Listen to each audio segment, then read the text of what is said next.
Welcome, everyone. Thank you so much for taking the time to be here this evening. I'm going to try to get started on time. I know it's late, so we hope you find this very educational. Thank you so much for taking the time to be here this evening. My name is Kedar Kirtane. I'm an assistant member in the Department of Head Neck-Endocrine Oncology at Moffitt Cancer Center. And I am excited for this webinar, and I'm excited to introduce you to my wonderful colleagues in just a moment. And I'm confident that you will find value in the information that we will share with you tonight. But before we begin, there are some formalities we have to go through. So please be advised that the content is not intended to be medical advice, and the viewer should consult their physicians should they have any questions. The viewer should not rely on any information contained in this presentation or webinar for immediate or urgent medical needs. Additionally, if you think you may have a medical emergency, call your physician, go to the nearest emergency department, or call 911 immediately. Never disregard professional medical advice or delay seeking care because of information contained in this presentation or webinar. Again, we're so pleased to have you with us tonight. So before I introduce him, I want to remind you that after we hear from our speakers, at the end of the session today, you will have the opportunity to have your questions answered by these experts. We invite you to type your questions into the question and answer box located at the bottom of your screen. So now on to our first presentation. I'm pleased to introduce Dr. Patel. He's one of our wonderful surgeons. He did have to travel last minute, so he was kind enough to pre-record his talk for us. So we're going to go ahead and play his talk, okay? Good evening, everybody. My name is Krupal Patel. I'm an assistant member in the Head Neck-Endocrine Oncology Department, and I'm one of the head neck surgeons in the department at the Moffitt Cancer Center. Today, I'll be discussing an overview of the reconstructive surgical techniques that are used in the head neck cancer patients that me and my colleagues provide excellence in care for, and also pushing the boundaries in some instances. And then I'll also outline some of the current research projects that we have that can meaningfully impact our patients' lives. So, as I mentioned, I'm a surgeon, and I'm presenting this on behalf of my surgical colleagues.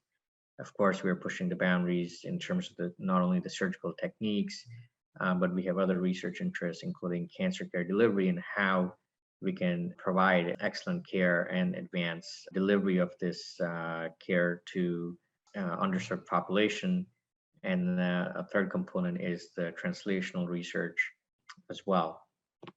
Briefly, there are several challenges of head neck surgery. It's a complex 3D anatomy. Every subunit has a function, and there are certainly areas which are very hard to reach without causing a significant morbidity, and minimally invasive techniques would be beneficial in these areas. When we work, it's not only the clinicians that are important, but we work with a whole host of people. And my personal philosophy is that the team is what makes us great and not any particular individuals. And that starts right from our clinic staff, who are in first contact with the patients and the caregivers, our nurses and navigators, which bring incredible energy and care to the team, our nurse practitioners and physician assistants, clinicians, including surgeons, our radiation oncology team, medical oncologists, and pathologists who are completely behind the scenes, but are critical to what we do in management. We have excellent social workers, our speech pathologists, who all of our patients essentially meet, the dietitians. If the patients are planning to undergo surgery, we have operating room staff, which includes the surgical scrub technicians and operating room nurses, our anesthetists, and our inpatient nurses who look after such complex patients for us. So it's the team at Moffitt is what allows us to provide this advanced care, surgical care for our patients. When we talk about head and neck surgery, and specifically, it's really the cancer that dictates the type of surgery that is required. And sometimes that means surgeries that are less invasive, and other times it means surgeries that are significantly more invasive. And sometimes the same areas in different patients, because of the anatomy or patient factors, sometimes we can't use the same techniques. And so we need to alter our approach. And this is where having a team of surgeons with excellent training and experience can make a world of a difference. Personally, I also do a fair amount of what I define as minimally invasive approaches. But again, the concept is that these are just tools, and it's the surgeon who's deciding on the approaches. And so these tools include transoral robotic surgery, transoral laser microsurgery, endoscopic sinus surgery, where we can really take out a significant portion or all clear out the entirety of the tumors that are in very tight spaces in the nose, encroaching the skull base, extending into the brain. And sometimes we're able to get all of this out through the nose in a very, very complex anatomy and real estate area. And then finally, one of my other interests is facial reanimation procedures, where patients who, either because of cancer, the facial nerve has to be sacrificed or cut, or there's been other trauma in the past and require and reanimation procedures. And as we know, having a functional face that is expressive is so essential. Some of the challenges of head and neck reconstruction, as I think about it, are of course the functional impact of the areas that need to be removed, the cosmetic appearance, the ability for us to really recreate that 3D anatomy. And of course, if the patients have had previous chemotherapy and radiation, then the tissues do not heal as well, and the complication risks are they tend to be a little bit higher. Goals of reconstruction include adequate coverage of the deep tissues, safe wound, where we can get patients started on other adjunct therapies, which could include chemotherapy and radiation after the surgery is done. We, of course, want to restore function, and really in head and neck area, but the function means ability to close the mouth, ability to eat, ability to swallow, ability for somebody to make speech, and finally restore cosmesis, meaning the cosmetic outcomes. When we talk about the reconstruction, and these are some of the things that we think about as surgeons, is what is the best way to reconstruct that area. And we have what we call reconstructive ladder, where we go from least invasive to maximally invasive. And the most complex reconstructions that we do are what's called a free flap. And what really that means is that we take a piece of skin, tissue, or muscle or bone that is moved from one area of the body to the head and neck region to reconstruct the defect that is left behind after the cancer is removed. The goal is to rebuild the area where the surgery is done, and we can take that from several different areas outlined in this diagram. And these are all the examples that me and my partners do on a routine basis at Moffitt. I'll give a brief talk on some of the surgical outcomes research that we are undertaking. And one of the key areas that we want to understand and advance is symptom management research for our surgical patient population, surgical and non-surgical, really. The head and neck cancer pre-surgery education and discharge planning is a project that we have undertaken, where we are assessing what the needs of the patients and their caregivers who provide care for the patients after the discharge and are critical in the recovery, what the needs are, and how we can provide more support. Our thought is that symptom monitoring during treatment will reduce not only the patient, but also the caregiver burden and the ability to tolerate treatments and reduce treatment breaks and complications. Another project that we are looking at and I'm interested in is interventions to address cancer-related financial hardship. As we all know, there are significant financial related burdens that both patients and caregivers experience during the course of their treatment, and the treatment, how we can alleviate some of that financial hardship or provide resources, and also the ability to navigate some of these complex scenarios will alleviate some of the anxiety that patients and caregivers have. And what we can focus ourselves on is a healthcare system, like I mentioned, the financial navigation, including screening and financial services delivery, And as clinicians and part of your care team, we can do a better job at communicating the costs between the healthcare team and the patients. And so these are two areas that I have active research interests, and we have generated some preliminary data and have some thoughts on how to implement this going forward. In terms of the translational research that myself and my colleagues are pushing the boundaries, are assessing biomarkers to predict who needs more aggressive treatment after surgery. Can combinations of chemotherapy or immunotherapy before surgery help? And finally, methylation, which really just means that not all genes are active at all times in our body, and how does that play a role in cancer, not only cancer occurrence, recurrence, and prognosis going forward. And I'll briefly share some slides on that.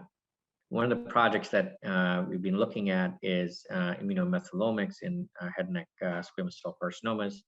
A long word, but essentially goes back to not all genes are active at all times. And so can we predict who needs more aggressive treatment after surgery based on the profile of the methylation?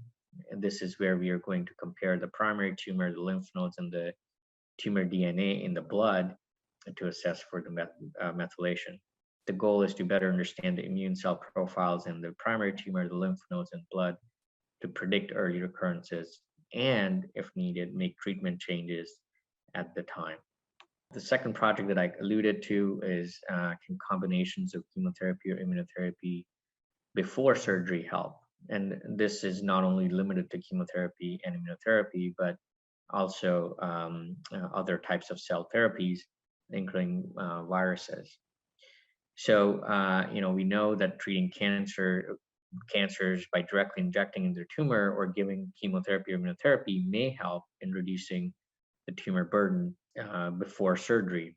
The goal is to then compare the tissue characteristics before giving the experimental treatment and the tissues, analyzing the tissues after treatment to assess if there's tumor response and then long-term survival. The added benefit of it's an approach like this is that we can reduce the amount of tissue that needs to be removed potentially for surgery and improve functional and cosmetic outcomes downstream. Certainly, we have a lot of help and a lot of collaborators that work with me. Dr. Christine Chung is the chair of the department. Dr. Brian Gonzalez, Mayor Rebelin, Dr. Tabriz and Turner, so as Rachel McCormick are part of the Health Outcomes Behavior Department at Moffitt, which has been an amazing resource in trying to understand symptom burden and improve our quality of life. Dr. Shu Feng Wang and Liang Wang are my collaborators for the bioinformatics and methylation projects. And this is a picture of the team that I alluded to at the start, which makes what it is. Thank you very much. That was really great. As I mentioned earlier, there will be ample time for questions at the end. We're trying to make all of our talks relatively short. So next, I'd like to introduce Dr. Sari Maragosto. She is an assistant member in the Department of Head, Neck, and Endocrinology Endocrine Oncology, and she will share updates on thyroid cancer management. She recently joined us from Texas. She did her fellowship in oncologic endocrinology, which is a unique skill not found in many people, and most people, even at major academic centers. So we were very lucky to have her. So Dr. Agosto, I will leave it to you. Thank you for your kind introduction, Dr. Kirtane, and thank you for all our attendees today. If we can have my slides come up. Well, today I wanted to provide what has been the latest updates in the advanced thyroid cancer field, and why is that relevant to us. For 2022, the American Cancer Society estimates over 40,000 new cases of thyroid cancer in the US, and actually Florida is within the first 5 states with a higher anticipated cases. And although historically thyroid cancer tends to have a very good prognosis in the majority of patients. For example, differentiated thyroid cancer, specifically papillary and follicular thyroid cancers, are treated slightly different than other cancers based on the intrinsic properties of the cells having similarities to normal thyroid cells, which allows us to, after a good thorough surgery, ideally by a high volume thyroid surgeon, follow tumor markers like thyroglobulin, provide a risk stratification based on the surgery pathology, and determine if radioactive iodine is needed, as well as the right dose of thyroid hormone medication typically provides a curative approach for the majority of the patients. For medullary thyroid cancer, which has a different cell origin, we recommend germline testing of the red mutation for all patients. And typically after surgery, following tumor markers like calcitonin and CEA, the majority of patients also undergo surveillance. However, there are at least estimated 10 to 15% of thyroid cancers that can develop distant metastatic disease. And in the differentiated thyroid cancer realm, around 67% approximately of those cases can develop resistance to radioactive iodine. Next slide. So how do we treat beyond when we do not have the standard treatment lines? This slide shows basically the intrinsic chain reactions that occur inside a thyroid tumor cell of the different genes that can become altered in this tumor.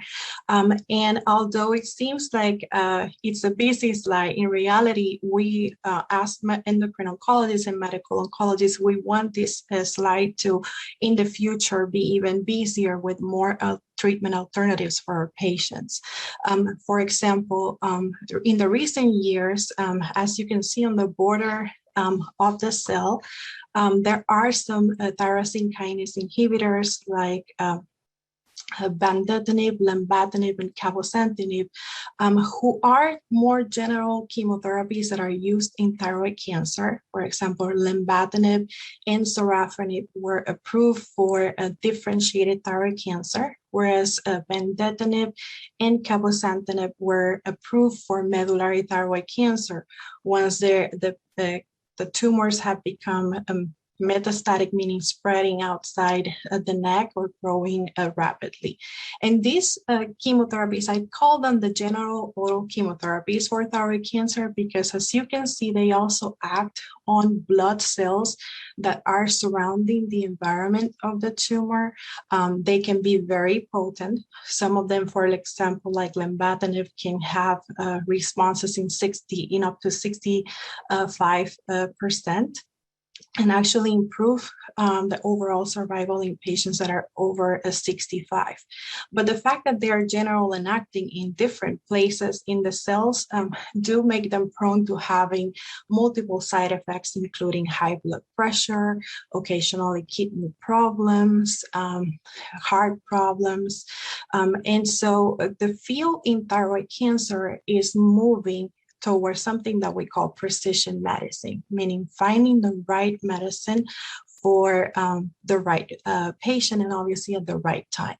And centers like Moffitt Cancer Center, where we have multidisciplinary teams that come together providing different perspectives from medical oncology, surgery, radiation, support systems, including social work, different subspecialties like cardio oncology, we all come together to determine what is the best treatment for our patients. And nowadays, the tumors can undergo specific genetic testing to find alterations like, for example, BRAF, which you can see on the inside of the cells on one of the blue circles, which is present in actually 40% of thyroid cancers.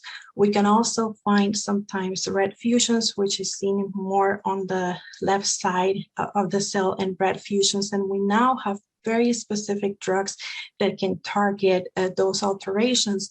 And generally, when we target something more precise, we see less side effects and actually deeper responses in up to 70%. Next slide, please. And for example, I feel that a picture is worth 1,000 words. And I'm very thankful of the patient that allowed me to utilize her images for education. This is, if you can see on the lower left panel, there are several images of a PET scan, in which the first two you can see a lot of dark spots, which are representative of metastatic sites of anaplastic thyroid cancer.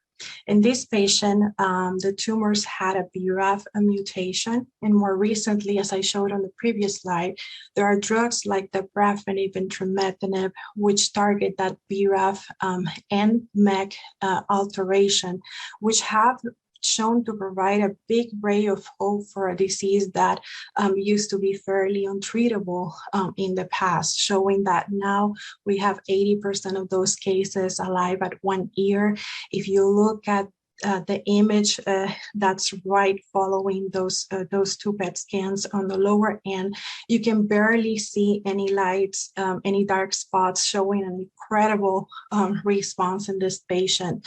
And we've also seen that for BRAF differentiated thyroid cancers, we also see responses which have shown even in patients that have received other chemotherapies before. And that has opened the way for something called neoadjuvant therapy. And so what does that mean? It means giving for a short period of time one of these oral chemotherapeutic agents actually in the anaplastic thyroid cancer realm. It actually has also sometimes been combined with immunotherapy. And if you can see on the images on the more right side, again, these are PET scan images published by Wang and colleagues from the Houston team. They treated patients with the dabrafenib and trametinib, which patients that had BRAF altered anaplastic thyroid cancers. And there were dramatic decrease in size of the tumors, leading to ability to undergo surgery. And why do we want to do surgery? Because many of these treatments, in fact, none of them are at this point today curative. And so if we can provide for a time some shrinkage and then undergo surgery, follow many times by radiation, that can provide a potential curative approach. So right now, there are actually clinical trials worldwide exploring not only targeting BRAF altered tumors, but also tumors that have other alterations that we now have specific chemotherapies to see who are the best candidates that can undergo therapy. And here at Moffitt Cancer Center, when we have cases that present with locally advanced disease, this is one of the considerations that we take into account. Next slide. The use of oral chemotherapies in thyroid cancer has also shown in some of the patients that whose tumors were resistant to radioactive iodine, that there could be over time a recapture of radioactive iodine. And that is something called redifferentiation therapy. It's something that can be present even as short after being on oral chemotherapy for 4 to 6 weeks. And the advantage is that if you can receive this treatment for some time and then eventually be able to undergo an additional treatment of radioactive iodine, we might be able to stop the chemotherapies right after and sort of set back the clock back to a point where only we're back to doing only surveillance. So this is also something that it's under investigation, and that when we have tumors that are growing and patients that have certain alterations like BRAF or RAS, we definitely we consider this as part of our toolbox. Next slide. And for medullary thyroid cancer, we also have seen very significant advances, especially for the tumors that possess a RET alteration. As you can see on the graph on the side, each bar downstream represents a patient on the clinical trial. And as you can see, many of the tumors had a more than 30% decrease. And this medication actually is quite tolerated with very small side effects. These are medications called RET inhibitors, and there are two that are right now approved, called percatinib and proseltinib. On the left side of the panel, you can actually see a response on a patient who had significant decrease in the tumor size in the neck, even at less than 15 weeks of therapy, and a dramatic decrease in the calcitonin and the CEA tumor markers. So these treatments, besides being very tolerable and produce a dramatic decrease in the tumor size, can also improve the quality of life when patients are having symptoms from advanced medullary thyroid cancer. Of note, some of the differentiated thyroid cancers can also have something called a RET fusion. So it's very important, and it's something that we consider very highly at Moffitt to have the tumors undergo molecular testing so that we can see which are the best options that we can offer our patients. Next slide, please. And so while many of these treatments provide great hope and help to control the disease for some time, we all want to strive for a cure. As somebody that lost a relative to advanced thyroid cancer many years ago when none of these treatments were available, one of the things that I look forward to hopefully bringing to Moffitt is more opportunities to find out the gaps that are still needed to be filled, including more evaluation of future targeted therapies, exploring the combination of oral chemotherapies and immunotherapy, find out how molecular testing can really help us identify early who are the cases that are going to develop advanced disease or become resistant to radioactive iodine, who are the best candidates to undergo redifferentiation, and actually also obtain more of what we call the real world data, because many of the times clinical trials have very strict requirements of including patients that are relatively healthy, but in reality, when cancer knocks on the door, it can present at all ages. And many times I have seen patients that have multiple other conditions, high blood pressure, cardiac disease, kidney problems. And we always try to strive, whether with a dose reduction or thinking outside the box, what are the best options? And we need to bring that information also out there in the world so that other places can do the same thing and bring more hope to patients, as well as work on how we can really manage the side effects of the medications that we now have available for advanced thyroid cancer. So thank you so much for your attention. Thank you to all the patients that every day are willing to trust their care to us, to enroll in clinical trials, and through all the philanthropy that through awareness or funding have helped push forward the science in advanced thyroid cancer. Thank you. Thanks so much, Dr. Argosa. That was really wonderful. And last but certainly not least, I would like to introduce my colleague, Dr. Jamil Muzaffar. He is an assistant member in our department and is a medical oncologist, just like myself. And he's also the clinical research medical director. So he is our lead for clinical trials. So he's going to discuss some trials for HPV positive cancers at Moffitt. So take it away, Dr. Muzaffar. Good afternoon. My name is Jamil Muzaffar, and I'm one of the assistant members and medical oncologists here. And as Dr. Kirtane has said, I also lead the clinical trials team. Thank you. I want to thank Stacy and the whole team for providing me with the opportunity to talk to you guys today and for me to be able to present some of the exciting work that we are doing here in Moffitt and how we are every day, our goal is to make things better for our patients and improve their cure rates. Now, just a little bit on the epidemiology and statistics of head and neck cancer. It is the seventh most cancer worldwide, and we have approximately 1 million new cases every year, and half a million people die from this cancer every year. 90% of the histology is squamous cell. Now, at our center, we see about 1,000 new patients with a diagnosis of head and neck cancer walking to our clinic. About 60% of those are newly diagnosed, while 40% have that diagnosis and have been treated at an outside facility. And because we are an NCI designated center, and our goal is to advance the science, do research, bring more and more innovative trials.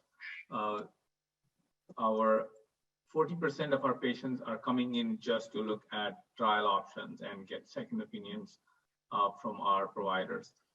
This is last year's data. We treated about 80 patients on a protocol, and over the last couple of years, the number of patients who are getting treated through a clinical trial at Moffitt has been steadily going up. Next slide, please.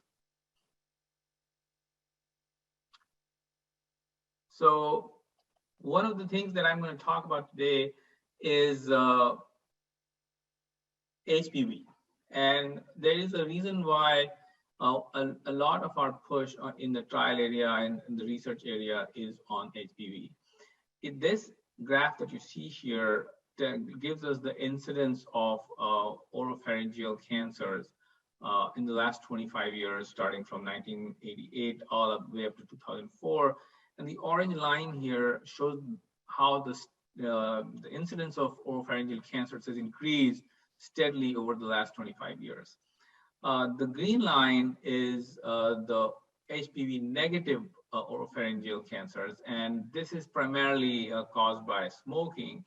And as the incidence of smoking in the population has gone down, we see that the incidence due to HPV negative cancer has steadily gone down in the last 25 years. But at the same time, this blue line, which shows the incidence of HPV positive oropharyngeal cancers, it has shown a steady increase over the last 25 years.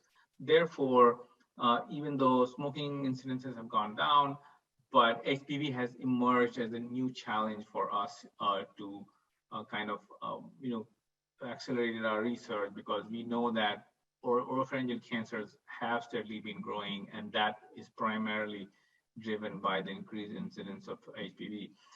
This diagram shows, just gives us an idea how the HPV starts acting. So these are crypts in the tonsil area, and what happens is that the HPV virus comes in and it starts infecting the crypt cells, and these HPV positive cells slowly over a long period of time, running into decades, slowly develop into cancer cells.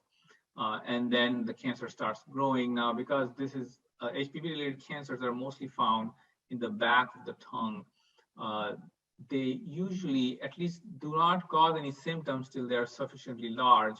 And at the same time, there are not a good many screening procedures to screen them at an early stage. And therefore, as soon as symptoms show up, it is important to look at that, diagnose it, and treat it to get the best outcomes. Next slide. And one of the things that we have seen after treating HPV positive cancers for the last 20-25 years is that even though the incidence of HPV is increasing, HPV positive cancers also tend to respond better to treatment. And if you look at this overall survival curve, the upper blue line shows HPV positive oropharyngeal cancer, and that has the best response of all the other three subcategories. But if you look at this slide here, this is patients who have HPV-related disease but are not metastatic disease, so early disease, curable disease. Even then, stage also has an important role to play. So the upper line is stage 1, and if we see that at 12 months, the survival for stage 1 is almost like 95%, and it goes down to about 80% at 5 years. But for stage 3, for example, it comes down very, very quickly, and 5-year survival is only 50%. So metastatic disease we know has a poor prognosis, but even with non-metastatic disease, if it is large disease or a stage 3 cancer, the long-term survival is still not as good as stage 1. So a lot needs to be done for these patients to make their survival outcomes better. So that's why when we are treating these HPV-related cancers, trials are designed into 2 parts. So trials which are going to look at the non-metastatic patients, and then the trials which are designed to look at metastatic patients. Next slide, please. So again, this I bring you back to this graph here. So we see that stage 1 disease has a very high cure rate, and survival is also pretty good. The standard way we treat oropharyngeal cancers, which are related to HPV, is to do chemotherapy and radiation together. And this is usually associated with good cure rates in early cancers, but also has significant long-term side effects. Patients can have dryness of mouth, loss of taste, difficulty swallowing, and lymphedema, which can be troublesome and affect patients' quality of life. So when we are designing trials for this stage, our goal is to look at how we can safely de-escalate the treatment so that we are able to maintain the same level of cure for the disease, but provide less toxicity. So that's why we have this NRG oncology trial, which we have been enrolling patients for the last couple of years. And here we are taking early stage HPV positive cancers who have very little smoking history. That means they're small cancers just related to HPV. And we are trying to see how we can give them the same treatment, but also reduce the toxicity. So this is a randomized trial. We're going to just divide patients into 3 arms. Arm 1 is a standard of care chemotherapy and radiation. In arm 2, we have reduced the dose of radiation, kept the chemotherapy the same. And arm 3, we have reduced the dose of radiation and also replaced the chemo with immunotherapy. Now, immunotherapy is a type of drug which has been developed in the last 10 years and has really improved survival and has led to durable responses in not just head and neck cancer, but multiple other cancers. And they act by activating the immune system and help our body to fight cancer. And so the toxicity profile for these drugs is very good. They don't have a lot of long-term side effects, but at the same time, they provide durable disease control. So our thought is that in this group of patients, we are not only able to reduce the toxicity by removing the chemotherapy completely, but by replacing it with immunotherapy, we are also going to be able to provide long-term disease control. This trial, again, is still ongoing, enrolling, and we expect results to come out soon. Then at the other end, we have stage 3 patients who are going to do poorly despite aggressive treatment. So in these cases, our goal is to see how we can make this bar go up. So the standard strategy is to see how we can add more treatment in a safe way to increase their chances of cure. And again, these are larger cancers, and we are going to give them standard of care chemotherapy and radiation. And then there's randomization, and patients get 12 months of, again, immunotherapy again, which is a monthly IV treatment. And we want to see how their recurrence, how much is the improvement in their recurrence, and does it make these patients live longer? Again, this is also an ongoing trial, and we expect data to be completed in the next year or 2. Next slide. Now, coming to metastatic disease, that's a completely different beast. What we see is that HPV positive head and neck cancer, which is metastatic, has a bad outcome long term. Most patients, if we have untreated patients, the median survival is about 6 to 8 months. Previously, chemotherapy had been the standard of care, and it is still used extensively, especially in the community. And since about 5 years ago, the immunotherapy has come in a big way, where we are trying to use the immune system to fight the cancer. Again, those have produced durable responses, but the response rate is very poor. The best survival is in the range of, the response rate best range is about 20%. So which means that 1 out of 5 patients are going to respond to immunotherapy. So certainly we need to do a better job, and we need to make that number go up. So for that, we have a number of exciting studies which are enrolling in our center. One of these that I'll talk to you about, a few of the ones which are already open and a few of them which are coming up. The vaccine study is one of our very exciting studies that we have open right now.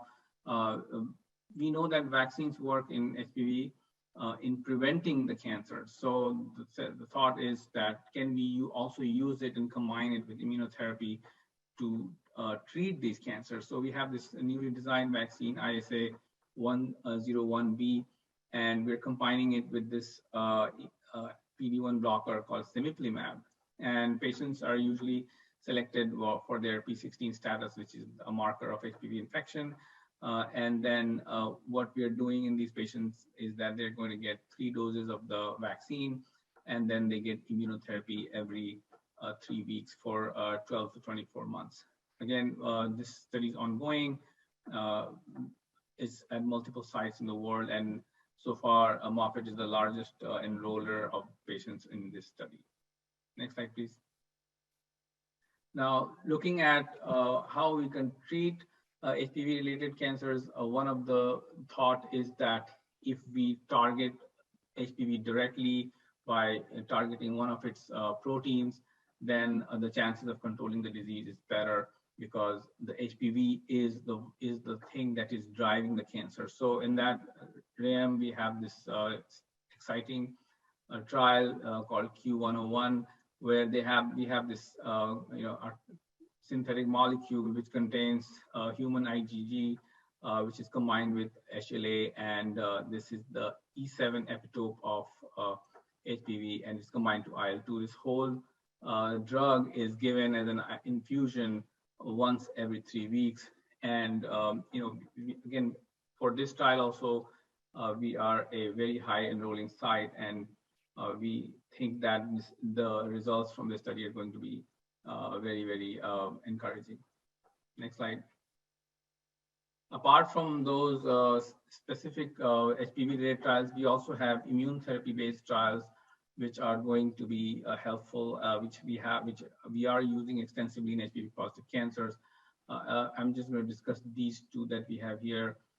This is a phase 1/2 study where we are studying this new drug, FLX475, which is, again, acts on one of the pathways in the immune system, along with pembrolizumab in advanced cancers. And the second one that we also have open is ALX, which is, again, a novel compound acting on one of the pathways in the immune system and activating phagocytes. And we're combining with pembrolizumab. Both these trials are very exciting. We are very encouraged by the preliminary results that we're having. And so we are very confident that slowly we're going to raise the bar for HPV-related cancers and increase their cure rates, increase their survival. Next slide, please. And again, these are some of the trials which are opening up in our center. So our goal is to have as many trial options available for our patients, because we know that the standard of care treatment options are just not good enough at this time. Our goal is that as many patients who are coming in through our door to our clinic get enrolled in clinical trials, because we know from the multiple studies done in the past in multiple different cancers that patients treated on a new trial tend to do better long-term than patients who get standard of care treatment. Next slide. So this is our trial portfolio. I've just discussed the HPV-related trials. We also have non-HPV trials available for patients who don't have HPV-related disease. We are continuously striving to get more and more innovative trials for our patients so that we can, give them a better quality of life, better chances of cure. That's it from my side. If you have any questions, then otherwise I will hand over to Dr. Kirtane to proceed with the meeting. Thank you. Thanks so much, Dr. Muzaffar. That was really wonderful and a nice explanation of all the clinical trials. At this time, I wanted to take a moment to introduce one of our partners here at Moffitt, David Curry. David is with the Moffitt Foundation, and he partners with our department to ensure that we receive research dollars that we need to get clinical research off the ground and also to make advances in cancer treatment. So if you would like to learn more about how you can help, please contact David to find out more. David, did you want to say a few words before we get to the Q&A? Yeah, sure. Just quickly, I just wanted to, of course, thank you, Dr. Kirtane and Dr. McMullen for volunteering to be the moderators tonight, and to our panelists, Dr. Patel, Dr. Agosto, and Dr. Muzaffar. These individuals are pushing the boundaries of research, and in the process, they are accelerating the discovery of future treatment options. And so, what you've heard tonight is just a little bit of what the possibilities are. And in my role as the foundation liaison to the Head Neck-Endocrine Program, it's a real honor to work beside them and to also work with individuals and family members, patients, and friends of Moffitt who are interested in exploring ways to use their own philanthropy to support these important initiatives. So if anybody tonight, and thank you all for giving us your time tonight. There's a lot of things you could have done tonight, but you chose to be with us. And so if you are interested in finding out ways that you can support this important work, I hope that you'll contact me, and we'll have an opportunity then to see if we can bring some money to the table to help, as we said, push the boundaries and accelerate treatment options in the future. So thanks so much. The Q&A is really our most important part. People seem to really like this. So I'll turn back over to you, Dr. Kirtane, and we'll get into some questions. Great. Thank you so much, David. We appreciate all that you do and all that philanthropy does to make research possible. So we already see a few questions. Anybody that hasn't asked a question, the philosophy is that if you have it, probably everyone else is thinking it too. So will read questions and then invite faculty to answer any questions that pertain to their particular expertise. So I'll read this first one. I'm going to ask Dr. Agosto to help me out with this. So my questions relating to my own experience with papillary cancer would be about genomic testing and genetic testing. Could I benefit from this testing in any way, or is there anything else that would help on the horizon? I'm facing a third surgery for recurring cancer confirmed with biopsy. My last surgery was undertaken in 2019. I would like to very much find a solution for avoiding the prospect of surgery every couple of years. Would I be a good candidate for RFA, and or does Moffitt offer RFA? I'll just say with the caveat that obviously we can't comment on specific situations, but maybe Dr. Agosto, you could talk about RFA in general and what Moffitt's role in RFA is. So that may be helpful for this particular entity. Well, first of all, thank you to the person that brought up the question. So I think there's two important aspects that we can discuss in this question. First of all is a radiofrequency ablation. It's a newer technique. We do have it available at Moffitt, and typically, the candidacy to this type of treatments is something that we come together as a group in our multidisciplinary discussion, whether that would be the ideal approach versus surgery.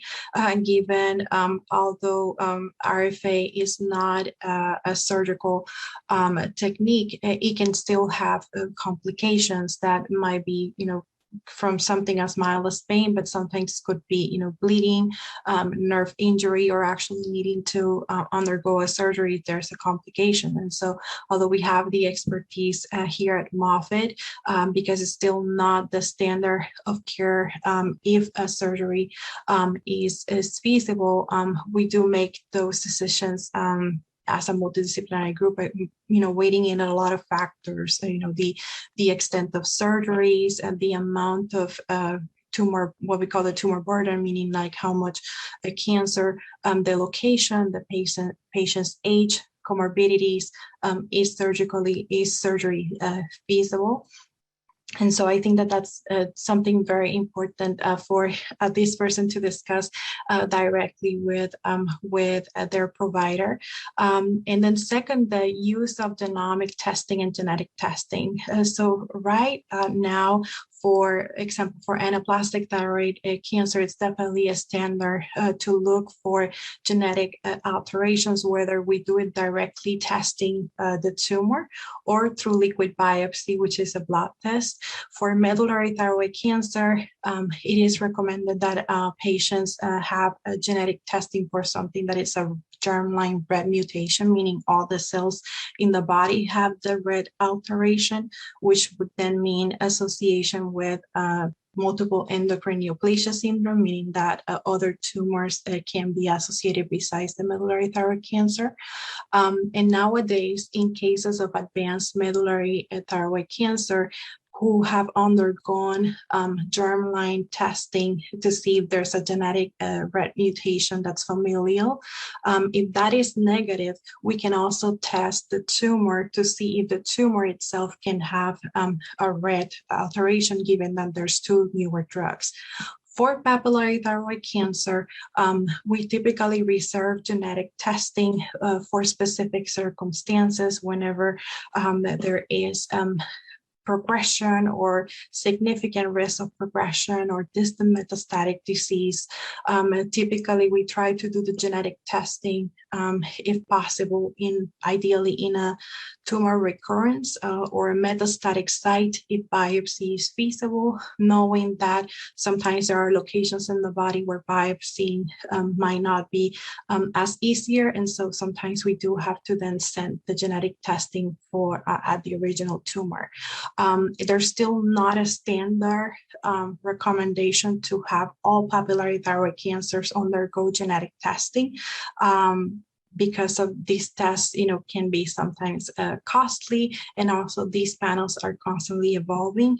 Moffitt does have a comprehensive gene panel that we can test our tumors, and there's also several commercial ways to do gene testing. So very valuable question. Thank you to the person who asked it. Thanks for answering that. So I'm going to try to consolidate two questions into one. This is going to be for Dr. Muzaffar. So I'll read both questions, Dr. Muzaffar. How does someone know if they qualify for a clinical trial? What costs are associated with being in one? And then another attendee stated, the trial series of new drugs sounds great and encouraging. What are the qualifications? Do you need to have a certain criteria of measurable disease to qualify? So yeah, costs, that's very qualifications.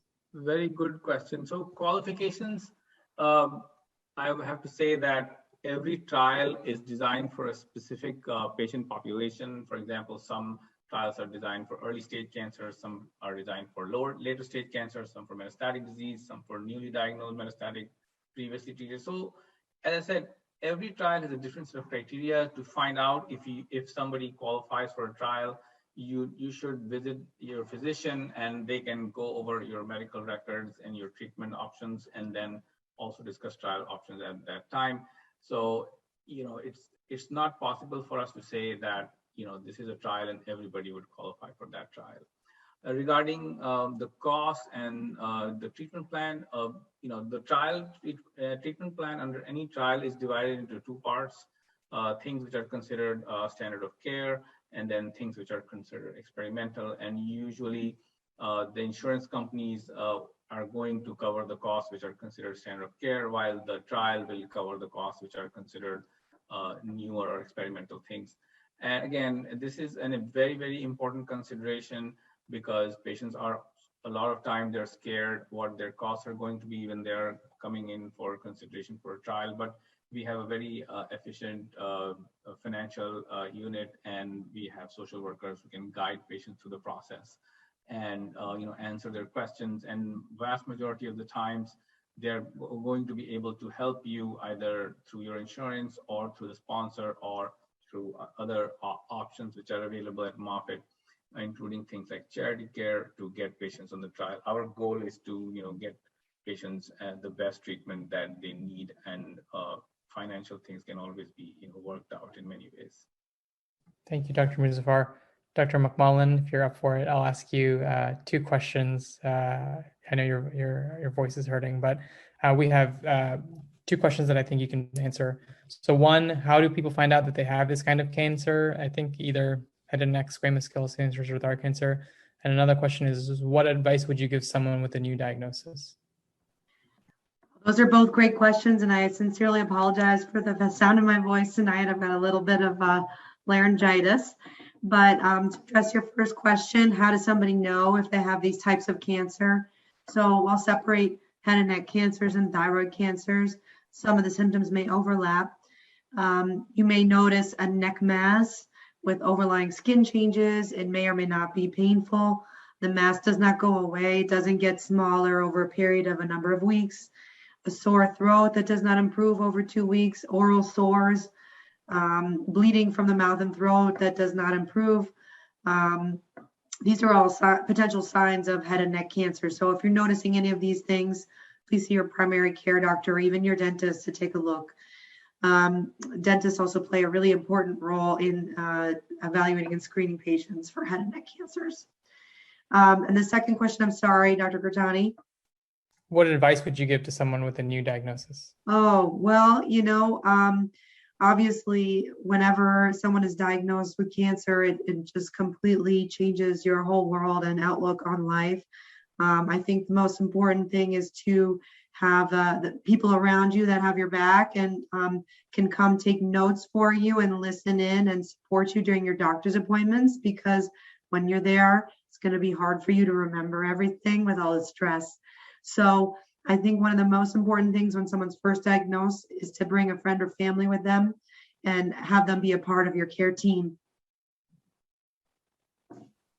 Great. Thank you so much, Dr. McMullen. I'm going to consolidate two questions for Dr. Agosto as well. So one question asks, what happens when you stop lenvatinib treatment? Is this whole treatment plan under clinical trial? And the second question that I think is related is, for radioactive iodine-resistant metastatic papillary cancer to the lung, after having a lung biopsy for genetic testing, what is the time frame for administration of treatment medications? So I think both those questions can be related. Yeah, so typically the timing to obtain results after a genetic testing is done depends on what type of testing is done. Sometimes we can stain the tumor for BRAF alteration, and that can come back in several days. Liquid biopsy, which is a blood test, usually comes between a week or two, and so does testing of the tumor. And after that, typically obtaining the medications outside a clinical trial, a lot of, sometimes does not depend necessarily on the physicians. We do have a great team at Moffitt that works with, requesting, trying to do if there's any appeals or approval process that needs to be done through the insurance. And many times, if there is, if it's not directly approved, there's a high copay. Sometimes as physicians, we can write letters to the insurance as to try to justify further the need for these treatments, as well as there are sometimes through directly the companies that can supply the medication. So the turnaround could be within a few days to, worst case scenario, a couple of weeks. It's a variable, and that's where, the expertise of, an endocrine oncologist or a medical oncologist comes in determining, do we have the time to await for the genetic testing result, or is the rate of progression at a point that we need to start with one of the more general approved tyrosine kinase inhibitors or chemotherapy? The question in regards of lenvatinib, sorafenib for differentiated thyroid cancer, cabozantinib, bendetinib, the RET inhibitors and other medications are already many of them are already FDA approved, so they don't require necessarily administration in a clinical trial. And typically when we do start these treatment medications, at least I prepare my patients that it's likely a long-term commitment, either until the cancer becomes resistant to the therapy, or if there's a significant adverse event that we cannot manage with supportive medications or a dose reduction, because unfortunately none of these oral kinase inhibitors or even immunotherapy have shown to be curative yet in thyroid cancer. There are certain circumstances when we can start some of these kinase inhibitors, and specifically more the oncoproteins that are targeting like BRAF or RAS, like the brafenitrametinib. And if there is a good response and resensitization to radioactive iodine, and we can administer that dose of radioactive iodine, if there are certain criteria that are very individual met, then we can consider stopping the chemotherapy afterwards. I hope that answers the question. Yeah, no, that was great. Thank you so much, everybody. I know it's late, so I appreciate. Sorry I didn't get to announce that was probably the last question. If we were unable to get to your question tonight, or if you have more, we'll try to follow up with you to answer it later on. But that will do it. Thank you all for being with us tonight. We hope you found this webinar informative. We appreciate your continued support as we work to revolutionize cancer care and provide the best possible outcomes for our patients. We are nothing without you all, so we are grateful for everything that you do and educate others about. So thank you so much, and have a nice evening.